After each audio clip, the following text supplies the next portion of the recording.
welcome to this deep dive. Glad to be here. So we're cracking open quite a stack of sources today. Yeah, and they're diving straight into some really complex, maybe even, charged issues happening in Brazil right now. Absolutely. Things like censorship concerns, free speech debates. And just the general dynamics of public discussion, which can get pretty heated. The sources seem to cover everything from alleged moves by the courts towards digital control. Right. All the way to this very specific, very public fight within the comedy world there. Okay, so our mission here, just to be clear for everyone listening, is to unpack what these sources are saying. We want to pull out the key points, the insights they present. Exactly. We're focusing only on what's in this material about these concerns, whether it's state-level stuff or cultural things like the comedy angle. And that's a crucial point. Everything we discussed today comes directly from the source material you gave us. We're not adding our own opinions or outside info. Nope. Just laying out the claims and viewpoints presented in these documents for you to understand. All right, then. Let's tackle that first big area the sources get into. These concerns about potential state censorship. One source makes a pretty bold claim right away. It really does. According to this source, the Supreme Federal Court, the STF, has apparently formed a majority view. Okay. A view to implement, censorship on social media. And the source is very clear. This isn't just regulation. It goes way beyond that in their view. And they single out Minister Gilmar Mendez, right? What does the source claim about his views? Yeah, the source really focuses on him. It claims he is an open admirer of the Chinese regime. There's even a quote the source uses where Mendez supposedly said, "We're all admirers of the Chinese regime today." Wow. Yeah. And the source takes that quote plus other reporter proposals and basically argues he's pushing for what it calls a Chinese-style dictatorship and needs a specific regulatory organ just for censorship. So the source is interpreting this as a desire to, silence critics. Control information like in China so powerful people don't get criticized or called names. That's precisely the argument the source makes. That it's about shielding powerful figures from criticism by setting up these control mechanisms, using China as the model, according to this source. Okay. And there's another minister mentioned, right? Luis Roberto Barroso. What does the source say about his role in this potential state control picture? Right, Minister Barroso. The source brings him up as someone supporting the idea that platforms should bear the onus of removal. The onus of removal, meaning? Meaning the responsibility for taking down content. So the source sees this as basically outsourcing the censorship job to the tech companies. But didn't Barroso suggest something like a non-state body with, society and companies involved? Does the source buy that distinction? Not really, no. The source seems very skeptical. It kind of argues that, look, whether you call it state or non-state, and even if others are involved, the fundamental goal, as the source presents it, is still about controlling the flow of information. That's the bottom line for them.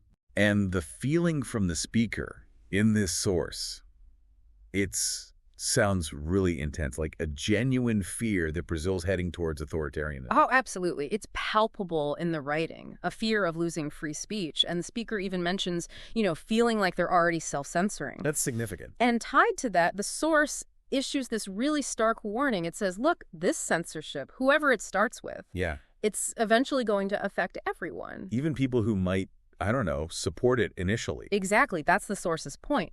It warns that today's supporters could be tomorrow's victims. And it even brings up examples like people in China or Cuba who apparently supported the regime early on and then faced restrictions themselves later. That's the parallel the source draws. The way the source argues this, the language is quite something. You mentioned sarcasm. Yeah, there's definitely heavy sarcasm. And it frames the justifications given by the ministers as, a smokescreen. A smokescreen for what? For basically a desire to shut down dissent. The source uses phrases like an eye that sees all and compares these potential moves to things the STF supposedly did during elections, trying to build a pattern of control. So the source essentially views this as a kind of coup against free speech. That's the language they use, yeah. A perceived coup. And the source expresses this worry that the country is just sort of passively letting it happen. And they worry about next steps, too, like VPNs or China's WeChat model. Right. The source raises concerns about things like blocking VPNs, the tools people use to get around censorship, or even adopting something like the WeChat model, which is known for, a lot of monitoring and control. It paints this picture of a potential slippery slope. Okay. And the source kind of leaves you, the listener, with a question at the end of this section. It does. It basically turns it back on you and asks, based on their analysis, do you think you'd be safe from this potential censorship, whatever your politics are? Food for thought. Okay, let's completely switch gears now. Yep. From the state level to the cultural scene. The sources also really dig into the world of comedy, controversy, and specifically this big public dispute. One source calls it a treta. Yeah, a treta, like a big fight or feud. It's between the TV host Marcos Mion and the comedian Léo Lins. And the source sets them up as kind of opposites. Mion perceived as leftist, Lins known for controversial humor. That's how the source frames it, yes. Mion, the established TV host, versus Lins, the comedian known for pushing boundaries, often with dark or offensive jokes. So what kicked it off? According to the sources, Mion initially posted something, defending Lins's right to joke, even if you don't like the jokes. Exactly. The source details this initial post by Mion, which apparently defended the principle of being able to make jokes, while also saying he personally found Lins's style offensive. How did Mion describe Lins in that post, according to the source? The source quotes Mion calling Lins an excellent comedian with enormous capacity and genius. High praise. Yeah, but then immediately followed by saying Lins chose the path of offensive humor, mockery, and absolute lack of respect. So it was this kind of mixed message, praising the talent but condemning the choice of style. And there's a backstory connection mentioned. Lins wrote for Mion's old show. Yes, the source points out that Lins used to be a writer for Mion's show Legendarios, and the source sort of implies with this detail that maybe Mion was just reading lines Lins wrote back then, adding another layer to the whole thing. Interesting. So in that deleted post, what was Mion's take on, like, consequences for jokes, jail time versus other things? Well, the source says Mion called a criminal conviction for a joke an outrage and absurd. Okay. But it also says Mion added something like Lins might deserve a punch in the mouth for his jokes, just not prison. A punch in the mouth. Oh, okay. But then the source says Mion quickly changed his tune. Yeah, this seems to be a key moment highlighted by the source. Mion deleted that post pretty fast and then publicly shifted his stance, condemning offensive humor more strongly. And how does the source interpret that quick change? Oh, the source is really harsh about it. Basically calls Mion a wimp. Wow. And argues he caved to pressure from what the source calls militancy, presumably online activists or groups, and also from brands and sponsors associated with Mion. Okay, so Mion backtracks. Yeah. And Léo Lins' reaction, as the source presents it, it sounds like it was explosive. Extremely strong, yeah. According to the source, Lins went right after Mion, accusing him of massive hypocrisy. How so? Lins apparently contrasted his own image, like the villain image he says comes from his jokes, with Mion's family man image, which Lins claimed is all just PR. And Lins reportedly said Mion was never really defending him, just some abstract idea of free speech, and that he folded the second things got hot. What kind of language did Lins use? The source quotes some pretty blunt stuff. Oh, yeah. The source includes quotes where Lins calls Mion things like a castrated man and a puppet, saying Mion is controlled by companies and this militancy group. Lins is quoted saying something like, he'd rather speak the shot I want than be a ventriloquist's dummy, implying Mion isn't authentic. And Lins also brought up something personal about threats to his parents. Yes. The source mentions Lins bringing up a past private conversation where he apparently told Mion about threats his parents received because of his comedy. Okay. And Lins reportedly contrasts that private moment with Mion's public suggestion about punching him. The source uses this to show Lins feeling betrayed or seeing Mion's public stance as totally inconsistent with that private exchange. And Lins's view, according to the source, is that Mion used to be different. Yeah, the source relays Linda's view that Mion used to have more personality but now just seeks approval, or biscuits from the militancy, as the source quotes Lins saying. The source even mentions a caricature of Mion as a puppet. Right, controlled by Globo, the TV network, and sponsors. The source includes that as sort of visual evidence for its argument about these external pressures on celebrities. So this whole Mion-Lins thing, as the sources lay it out, it really becomes a case study, doesn't it, for these bigger themes? Absolutely. It touches on all of it.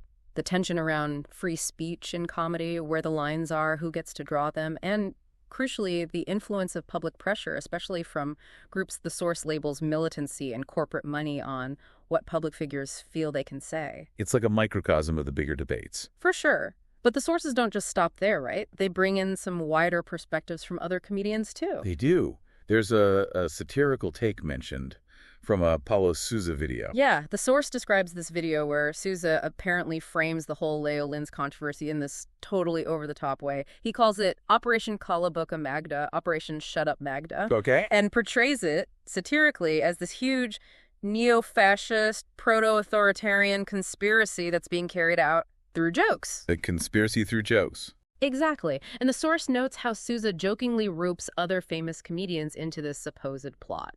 The source presents this whole thing as a parody of how these kinds of debates sometimes get framed as these grand, politically motivated schemes by media or activists. Making fun of the seriousness, maybe? Or the way it's sometimes exaggerated, yeah.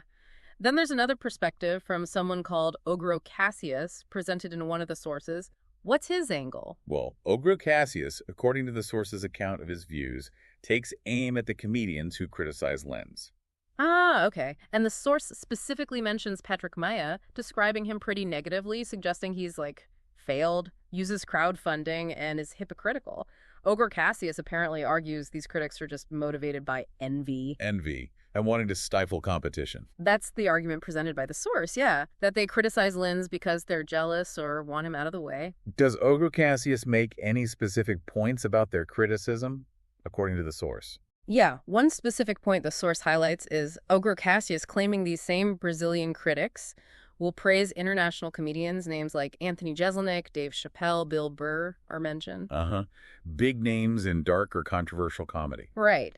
Ogro Cassius apparently points out they praise these guys for similar, maybe even more offensive or dark humor, but then they turn around and condemn Brazilian comedians like Lins for doing it. So, accusing them of inconsistency, hypocrisy. That's exactly the charge the source conveys from Ogro Cassius, and his overall take on these critics and dark humor. How does the source present that? The source says Ogro Cassius believes these critics either don't get dark humor and irony, or they actively want to get rid of it. He's quoted in the source saying something like, "Stupid authoritarian people like to cancel irony." Wow, linking it directly to an authoritarian mindset. Yes, framing the desire to shut down that kind of humor as fundamentally authoritarian. So pulling it all together from these sources, we've got these really serious concerns raised about potential state-level actions impacting digital speech. Right, the claims about the STF, specific ministers, the China comparisons, the regulatory bodies, all presented as potential tools of control by the source. And then,